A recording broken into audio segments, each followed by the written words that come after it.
Hello friends, दृष्टि 2025 आ गई है जो कि एग्ज़ाम के 15 दिन पहले आती है। ऐसे ही अभी तो 25 दिन है। तो इसमें 1 जुलाई 2024 से 1 जुलाई 2024 से 25 जून 2025 तक का करंट अफेयर्स आपको देखने को मिलेगा। फ्रेंड्स, चलिए स्टार्ट कर लेते हैं। अभी मेरे पास 20 पेज हैं, तो हम पहले पेज से स्टार्ट कर रहे हैं। देखिए, सूक्ष्म दृष्टि वर्ष भर की प्रमुख घटनाएं में देखिए। सबसे पहले राष्ट्रीय में देखिए, प्रधानमंत्री नरेंद्र मोदी ने नई दिल्ली में किन दो महानतम आध्यात्मिक और नैतिक नेताओं के मध्य ऐतिहासिक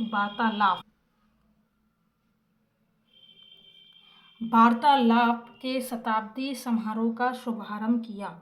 तो ये 24 जून 2025 की बात है। फ्रेंड्स, 24 जून 2025 की बात है। और किसके बीच? श्री नारायण गुरु और महात्मा गांधी के ऊपर। ठीक है, श्री नारायण गुरु और महात्मा गांधी, इनके बारे में तो हम लोग जानते हैं, इनके बारे में नहीं जानते हैं तो इसके बारे में हम ये जो वीडियो एडिट कर रहे हैं इसमें आपको बता देंगे। ठीक है, चलिए, आप देखने को मिलेगा अभी जस्ट जो इसमें नहीं है, इस बुक में भी जो कुछ वो हम आपको अपने इस वीडियो में ज़रूर बताएंगे। श्री नारायण गुरु के बारे में आप देख सकते हैं यहाँ पर। चलिए सुनिए।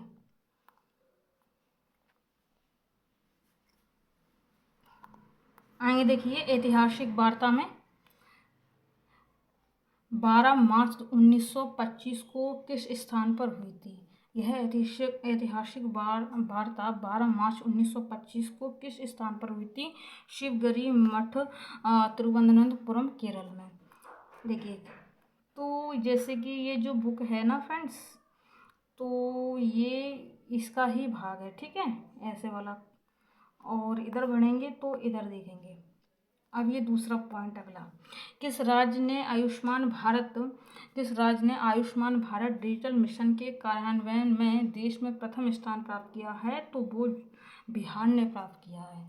जून 2025 की ये न्यूज है, खबर है ऑफिशियल, कि जो आयुष्मान भारत डिजिटल मिशन कार्यान्वयन में देश में मतलब 28 राज्यों में से सबसे फर्स्ट में कौन आ गया? बिहार आ गया।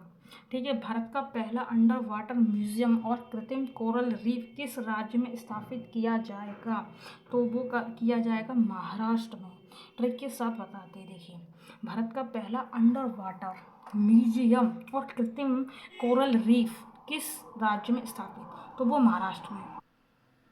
आप सबको पता होगा, अंडर वाटर वगैरह से संबंधित कोलकाता फर्स्ट पे रहता था, लेकिन महाराष्ट्र तो महान है ना, तो अब महाराष्ट्र की बारी है। ठीक है, तो अब बात आती है under water museum Maharashtra, museum Maharashtra. ठीक है, कृत्रिम कोरल रीफ कृत्रिम माँ से। ठीक है, महाराष्ट्र कृत्रिम, अब कृत्रिम है तो महाराष्ट्र में ही होगा ना, इस प्रकार से।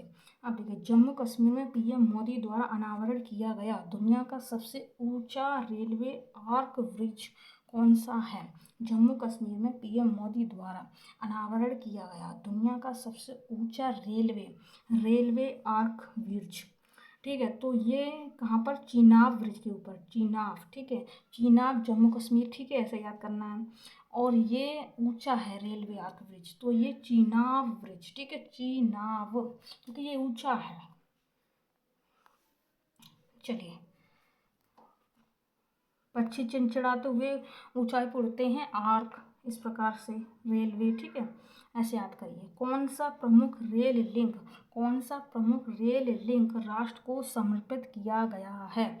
राष्ट्र को समर्पित किया गया है तो उधमपुर श्रीनगर बारामूल रेल लिंक। ठीक है, उधमपुर श्रीनगर बारामूला रेल लिंक। ठीक है, इसको USBRL बोलेंगे। तो कौन सा प्रमुख रेल लिंक राष्ट्र को समर्पित किया गया है? Udhampur Srinagar Baramulla rail link. PM Modi द्वारा कौन सी दो वंदे भारत ट्रेनों को झंडी दिखाकर रवाना किया गया है?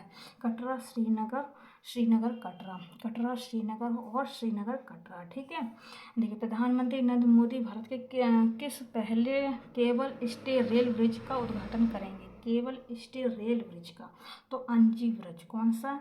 अंजी ब्रिज है। ठीक है, प्रधानमंत्री नरेंद्र मोदी भारत के किस पहले लिखा है दोस्तों। ठीक है, किस पहले केबल स्टे रेल ब्रिज अंजी का उद्घाटन करेंगे। ठीक है, अंजी का उद्घाटन करेंगे, केवल स्टे रेल ब्रिज, ठीक है, स्टे अंजी, ठीक है। चलिए, हाल ही में भारत के किन दो वेटलैंड्स आर्द्रभूमियों को रामसर साइट की सूची में शामिल किया गया है? 4 जून 2025 की बात है, ठीक है। तो खीचन फलोदी और मैनार आर्द्रभूमि कॉम्प्लेक्स, ये उदयपुर राजस्थान में, ये दोनों ही उदयपुर राजस्थान में कौन कौन से, खीचन और फलोदी, ठीक है, खीचन और फलोदी एक ही बात है। और मैनार आर्द्रभूमि, मैनार, तो अभी 2000 ये सब इनके नाम कैसे याद करे जाएं, तो देखिए, फलोदी, फलोदी उदयपुर, ठीक है।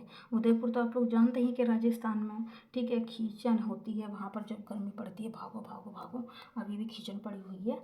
और मैनार और मक्कार होती है, ये सब खींचन पड़ती है तो मक्कारपन एकदम दिखाती है गर्मी, ठीक है। तो मैनार आर्द्रभूमि और खींचन ये उदयपुर राजस्थान में है, ठीक है। तो ये आर्द्रभूमियाँ हैं, ठीक है, इन आर्द्रभूमियों में शामिल किया गया है। आगे देखिए, प्रधानमंत्री मोदी के आमंत्रण पर, प्रधानमंत्री मोदी जी ने आमंत्रण पर किस देश के राष्ट्रपति सैंटियागो पेलासियोस ने भारत की यात्रा की थी? सैंटियागो पेनापालासियोस लिखा है, ठीक है, ने भारत की यात्रा की थी। 2 से 4 जून 2025 को की थी। कहाँ के थे? पैराग्वे, कहाँ के थे? पैराग्वे के थे। तभी तो वो सेट वेट होकर एकदम पहने बेनी निगाहों से आए हमारे देश में, पेलासियोस, ठीक है, पालासियोस, ठीक है, सैंटियागो पेनापालासियोस, नाम भी कुछ इनके देश से संबंधित है, ऐसे याद कर लो, ठीक है। सैंटियागो से एकदम सेट वेट होकर पैनी निगाहों के साथ हमारे देश में आए 2 से 4 जून को नरेंद्र मोदी जी ने निमंत्रण दिया था, ठीक है। आगे देखिए, और यहाँ पर कुछ इमेज फिमेज तो होती नहीं है, तो हम इनके बारे में और दिखा देते हैं। और पैराग्वे देश के बारे में भी आपको यहाँ पर बता रहे हैं, सुनिए आप लोग। चलिए, भारत के किस संगठन के लिए 26 से 28 के कार्यकाल के लिए चुना गया? भारत को किस संगठन के लिए 26 से 28 के कार्यकाल के लिए चुना गया है? 4 जून 2025 की घटना है।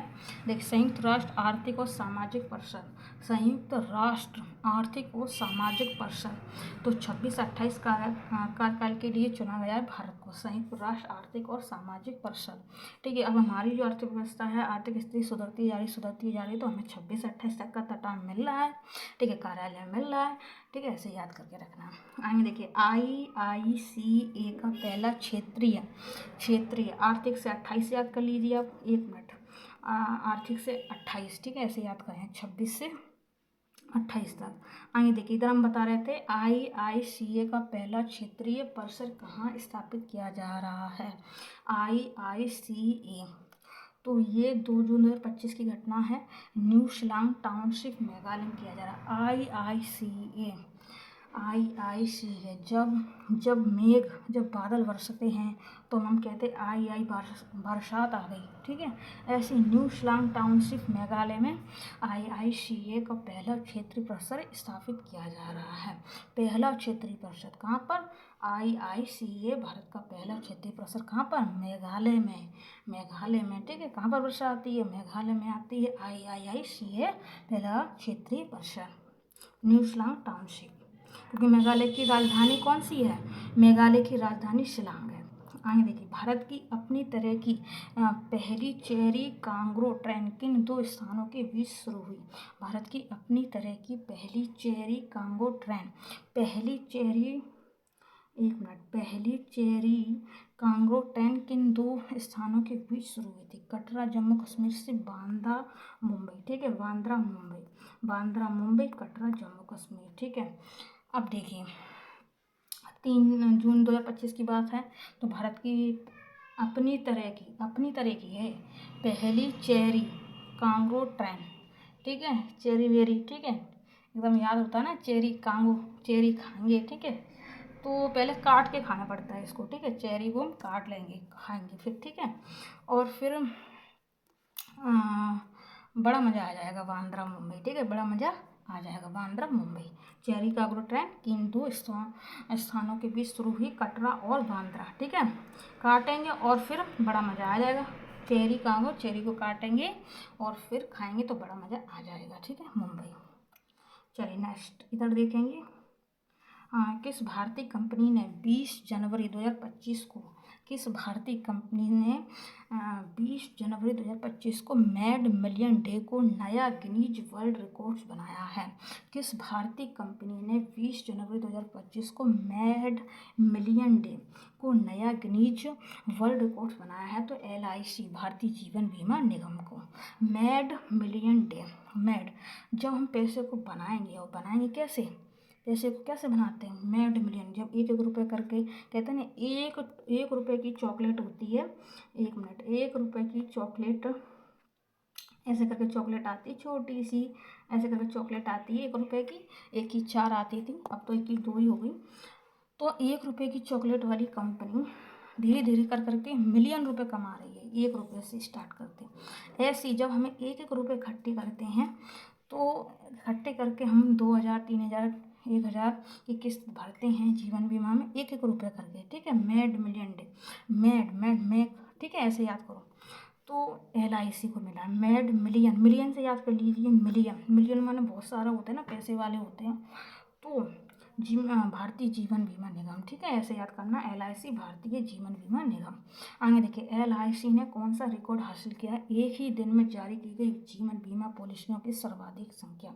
LIC ने कौन सा रिकॉर्ड हासिल किया है? एक ही दिन में जारी की गई जीवन बीमा पॉलिसियों की सर्वाधिक संख्या कितनी है? 5,88,107 पॉलिसियाँ हैं। देखिए, संशोधित शक्ति नीति के कार्यान्वयन को कौन सी कंपनियां संभालेंगी? ठीक है, संभालेंगी लिखा यहाँ पर, मुझे दिखाने। देख, संशोधित शक्ति नीति के कार्यान्वयन को कौन सी कंपनियां संभालेंगी? कौन सी कंपनियां संभालेंगी? संशोधित कोल इंडिया लिमिटेड, CIL इसको बोलेंगे, और सिगरेनी कोलियरीज कंपनी लिमिटेड, SCCL। तो संशोधित शक्ति नीति के कार्यान्वयन को कौन सी कंपनियां संभालेंगी? तो कोल इंडिया, संशोधित कोल इंडिया लिमिटेड और सिंगरेनी कंपनी लिमिटेड संभालेंगे। ठीक है, भारत की अपनी तरह की पहली स्वदेशी रूप से विकसित सरकारी वित्त पोषित AI आधारित multi modal large language model LLM का नाम क्या रखा? भारत चैन रखा। ठीक है, भारत की अपनी तरह की पहली स्वदेशी रूप से विकसित सरकारी वित्त पोषित AI आधारित multi modal large language LLM का क्या नाम है? तो मल्टी मॉडल लार्ज लैंग्वेज का नाम क्या है? भारत चैन। अब भारत चैनल वाला देश, एकदम चैनल, एरा एरा नहीं है, चैनल है। तो इस वजह से, क्यों? क्योंकि वहाँ पर multi modal large language model चल रहा है। ठीक है, भारत चैन है भैया, ठीक है, जनरल है भैया, ऐसा एरा वेरा नहीं है। कौन सी वेब चल रही है? भारत चैन चल रही है। देखिए, प्रधानमंत्री ने देवी अहिल्याबाई महिला सशक्तिकरण सम्मेलन को कहाँ संबोधित किया था? प्रधानमंत्री ने देवी अहिल्याबाई महिला सशक्तिकरण, तो ये भोपाल मध्य प्रदेश में। ठीक है, ये अहिल्याबाई बहुत ही अच्छी थी, और इनका मतलब उन्होंने जो काम और राजाओं ने नहीं किया, उन्होंने कर दिया। और एक खास बात और इनकी है कि इनके बेटे ने कुछ गलत काम किए, तो उन्होंने इनका जो बेटा था इसके ऊपर हाथी चढ़वा दिया था। ठीक है, अच्छी महिला थी और इन्होंने बहुत अच्छे काम किए थे महिला सशक्तिकरण के ऊपर और शिक्षा के ऊपर, सभी के ऊपर। तो प्रधानमंत्री मोदी ने अभी इनकी हाल ही में एक जयंती थी, ठीक है, जयंती वगैरह थी, तो इनके बारे में हम आपको और बता देते हैं। देखिए आप लोग नेक्स्ट देखिए, लोक माता देवी अहिल्याबाई होलकर की कौन सी जयंती मनाई गई थी? 300वीं जयंती मनाई गई थी। ठीक है, प्रधानमंत्री नरेंद्र मोदी ने किस विद्युत परियोजना की पहली इकाई 660 मेगावाट का शुभारंभ किया? तो प्रधानमंत्री मोदी ने किस विद्युत परियोजना की पहली इकाई 660 मेगावाट का शुभारंभ किया? घाटमपुर ताप विद्युत परियोजना। तो ये 30 मई 2025 का करंट अफेयर्स है। तो इसमें क्या हुआ? प्रधानमंत्री मोदी हैं, ठीक है, किस विद्युत परियोजना की पहली इकाई 660 का शुभारंभ किया? तो ये घाटमपुर, क्योंकि अपने देश में अभी ऐसा कोई करंट अफेयर्स तो आया नहीं, तो अब याद रखना है आपको कि 660 मेगावाट का शुभारंभ घाटमपुर ताप विद्युत परियोजना। तो ये आगे देखिए, घाटमपुर ताप विद्युत परियोजना कहाँ स्थित है? कानपुर नगर, उत्तर प्रदेश में। वेरी वेरी इंपॉर्टेंट, 3 स्टार लगाइए इसका, 3 स्टार लगाइए। देखिए कैसे इंपॉर्टेंट है, बहुत ज़्यादा इंपॉर्टेंट। देखिए घाटमपुर ताप विद्युत परियोजना, देखिए हम जो ये जो परियोजना है ये कानपुर उत्तर प्रदेश में, ठीक है। अब याद कैसे रखनी है, तो ये प्रधानमंत्री जी ने किया है, तो बहुत ज़्यादा इंपॉर्टेंट है। 707 मेगावाट, ठीक है, ये भी याद रखना है। और ताप विद्युत परियोजना है, ठीक है। तो अब देखिए घाटमपुर कानपुर, ठीक है, घाटमपुर कानपुर ऐसे याद रखना है, ऐसे करके उत्तर प्रदेश में है। देखिए rising north east innovator summit 2025 का उद्घाटन किसने किया? राइजिंग नॉर्थ ईस्ट की बात कर रही है, इधर की बात कर रहे हैं भारत में, north east, rising north east investor summit, north south नहीं, तो राइजिंग नॉर्थ ईस्ट, ऊपर वाले भारत की बात कर रहे हैं, ऊपर वाले भारत की, ठीक है। तो rising north east investors summit 2025 का उद्घाटन किसने किया? तो प्रधानमंत्री मोदी जी ने किया। राइजिंग नॉर्थ ईस्ट, नॉर्थ भाई तो प्रधानमंत्री नरेंद्र मोदी तो होनी चाहिए ना, नॉर्थ ना नरेंद्र, नो नारायण, इस प्रकार के, ठीक है। इस प्रकार से यह समिट कहाँ आयोजित की गई थी? भारत मंडपम, नई दिल्ली में, ठीक है। North north north north south north Bharat Mandapam में की गई थी, ऐसे याद करना। केंद्रीय औद्योगिक सुरक्षा बल CISF से माउंट एवरेस्ट पर पहुंचने वाली पहली व्यक्ति कौन बनी है? केंद्रीय औद्योगिक सुरक्षा बल CISF से माउंट एवरेस्ट पर पहुंचने वाली पहली व्यक्ति कौन बनी है? पहली व्यक्ति हैं और फिर वो महिला हैं, उनका नाम क्या है? गीता समोता। क्या नाम है? गीता समोता। CISF से माउंट एवरेस्ट पर पहुंचने वाली तो कौन है? गीता समोता। अब सुरक्षा बल से संबंधित हैं तो समोता एकदम समोसा खाकर एकदम गई हैं, ठीक है, ऐसे याद कर लो। चलिए, किस राज्य ने गोवा, कर्नाटक और केरल के बाद कोंकण रेलवे कॉर्पोरेशन लिमिटेड, बुरा नहीं मानना, वो बस समझाने के लिए था। आगे देखिए, किस राज्य ने गोवा, कर्नाटक और केरल के बाद, अब याद रख लेंगे आप लोग, कैसे याद रख लेंगे? केंद्रीय औद्योगिक सुरक्षा बल CIS से माउंट एवरेस्ट पर पहुंचने वाली पहली व्यक्ति कौन बनी है? तो गीता समोता। कैसे बनी है? क्योंकि समोसा खा के एकदम जबरदस्त होकर गई हैं वो, और फिर पहली व्यक्ति बनी है, ठीक है। आगे चलिए, किस राज्य ने गोवा, कर्नाटक और केरल के बाद Konkan railway corporation limited KRCL के भारतीय रेलवे के 7 विलय को मंजूरी दी है? किस राज्य ने गोवा, कर्नाटक और केरल के बाद Konkan railway corporation limited KRCL के भारतीय रेलवे के 7 विलय को मंजूरी दी है? तो महाराष्ट्र ने। अब देखिए, गोवा, कर्नाटक और केरल ये सब पास ही पास हैं, ठीक है, तो महाराष्ट्र क्यों रह गया? ये तो महान है, तो इसको तो मिलना चाहिए ना, तो ये हो गया महाराष्ट्र में, ठीक है, इसको भी शामिल हो गया। अब देखिए, चुनाव आयोग ने एक मतदान केंद्र पर अधिकतम मतदाताओं की संख्या 1500 से घटाकर कितनी कर दी थी? 1500 से 1200 कर दी थी, ठीक है। क्यों कर दी थी? अब देखिए, चुनाव आयोग ने एक मतदान केंद्र पर अधिकतम मतदाताओं की संख्या 1500 से घटाकर कितनी कर दी थी? 1200 कर दी थी। क्यों कर दी? कैसे याद रखना है? तो बस ऐसे याद रखना है आपको। अभी तो वैसे 2000 चल रहा है, 2025 चल रहा है, तो 200 याद रख लेना, ठीक है, ऐसे करके 1200, 1500 से घटाकर 1200 कर दिए, ठीक है, ऐसे याद रखना है। नीति आयोग की शासी परिषद की 10वीं बैठक की अध्यक्षता किसने की? नीति आयोग की शासी परिषद की 10वीं बैठक की अध्यक्षता किसने की? नरेंद्र मोदी जी ने की थी। नीति आयोग भाई, नीति आयोग के सबसे बड़े तो यही हैं, तो इन्होंने 10वीं बैठक कर दी, ठीक है। 10वीं शासी परिषद की बैठक का विषय क्या है?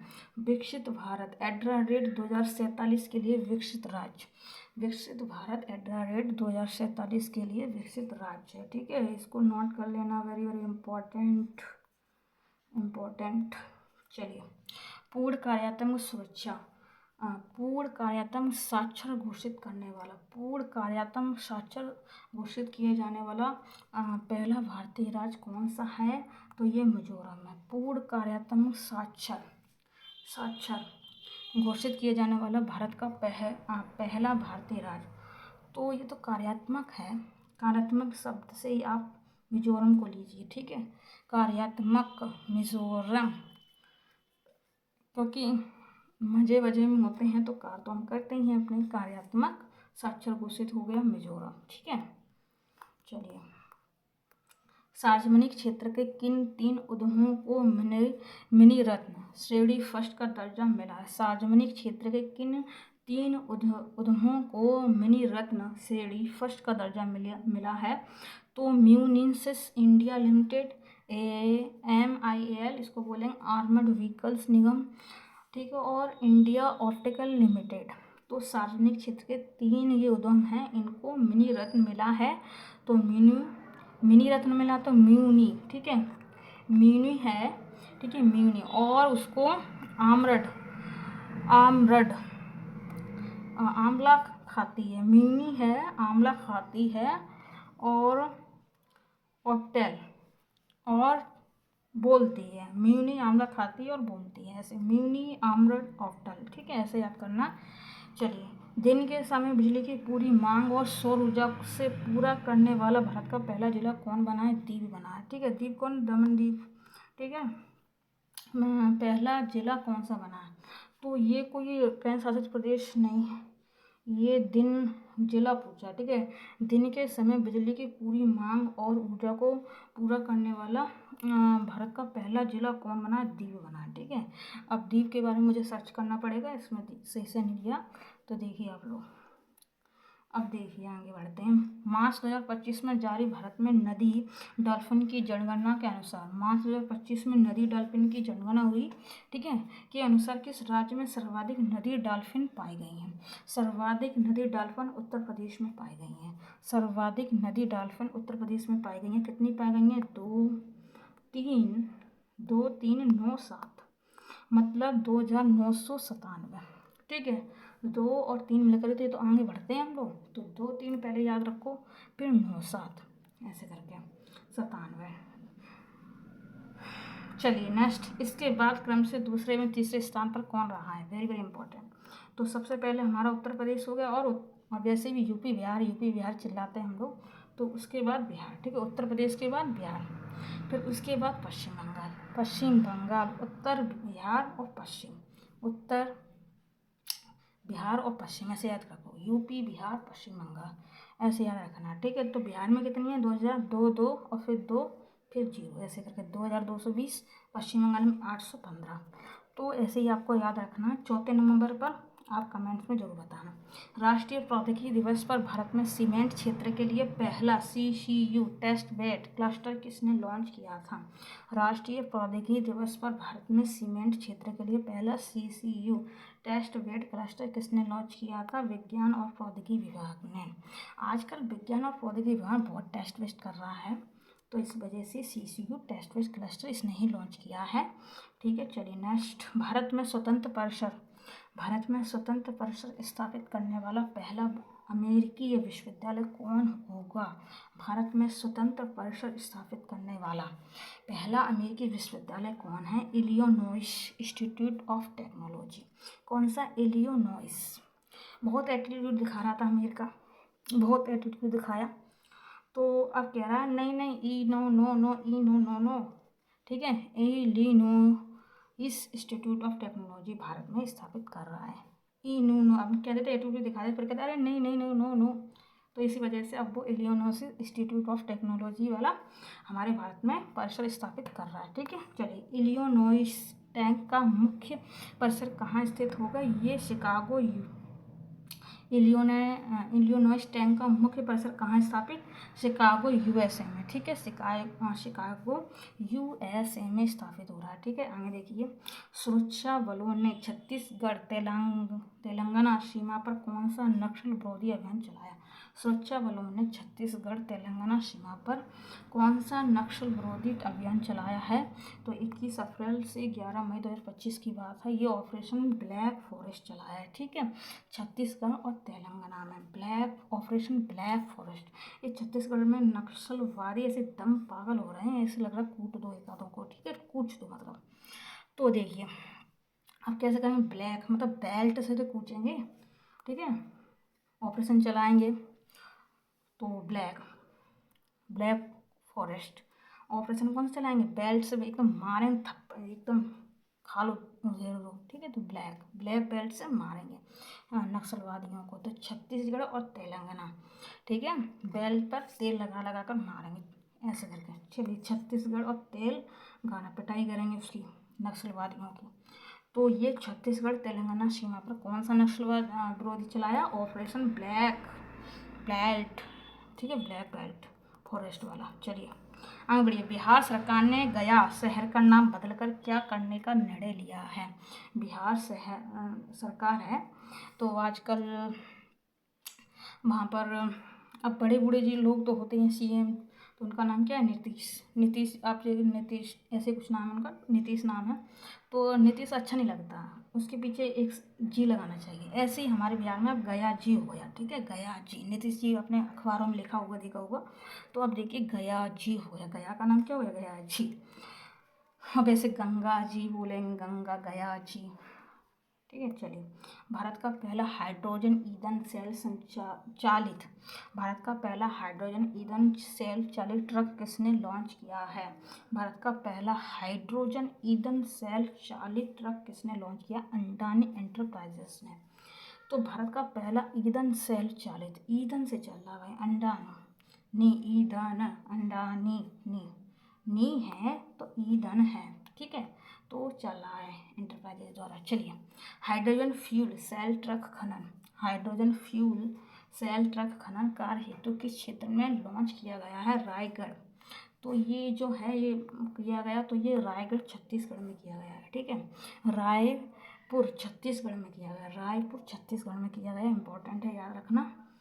चलिए नेक्स्ट कर देते हैं। भारत सरकार ने प्रतिवर्ष किस तिथि को आधिकारिक रूप से आयुर्वेद दिवस मनाने का निर्णय लिया है?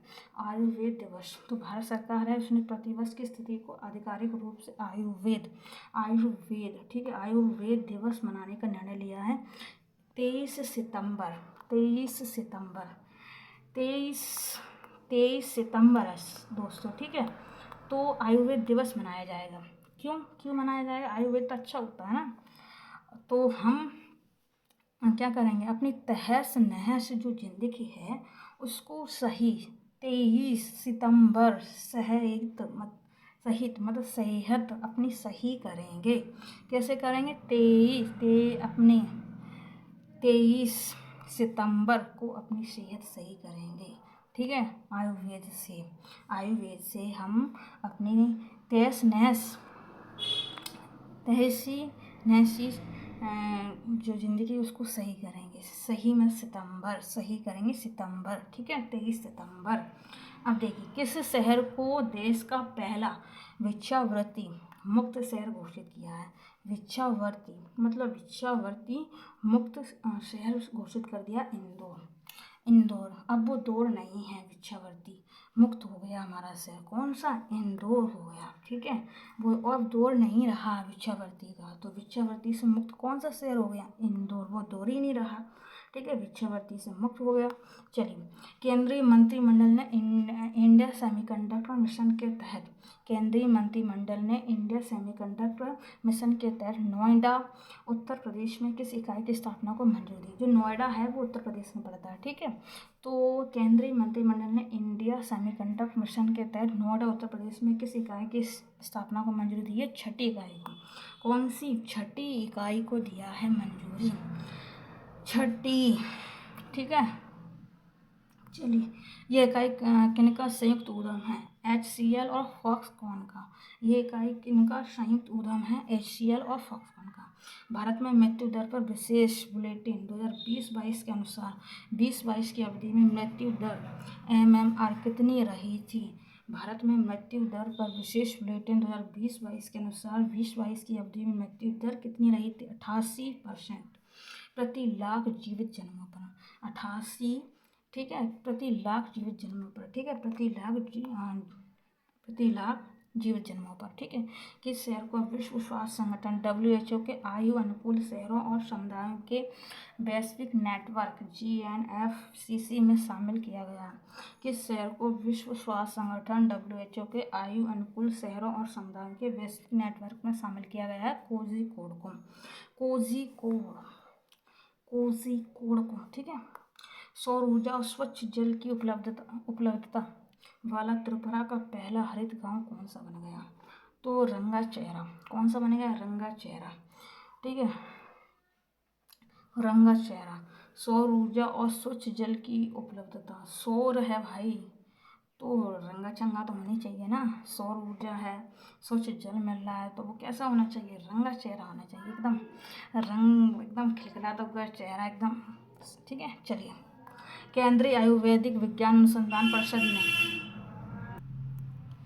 केंद्रीय आयुर्वेदीय विज्ञान अनुसंधान परिषद ने किन 2 दुर्लभ आयुर्वेदिक पांडुलिपियों को पुनर्जीवित किया है? पुनर्जीवित कर दिया। केंद्रीय आयुर्वेदिक विज्ञान अनुसंधान परिषद ने 2 दुर्लभ आयुर्वेदिक पांडुलिपियां मिली थी, उनको फिर से पुनर्जीवित किया है। तो उनका नाम क्या है? द्रव रत्नाकर निघुटु एवं द्रव नामांकर निघुटु, ठीक है। रत्नाकर और नामाकर, रत्नामा हो जाता है, ठीक है। बाकी सभी नेम पूरा सेम है, बस रत्ना और नामा, तो रत्न नामा ऐसे याद कर लें, ठीक है। तो यही 2 नाम हैं, इनके नाम को अच्छे से याद रखना। द्रव रत्नाकर निघुटु के लेखक कौन थे? मुदगल पंडित थे, ठीक है, मुदगल पंडित थे। द्रव रत्नाकर निघुटु के कौन थे? मुदगल पंडित थे, ठीक है। नेक्स्ट वीडियो हम कल लेके आएंगे जस्ट।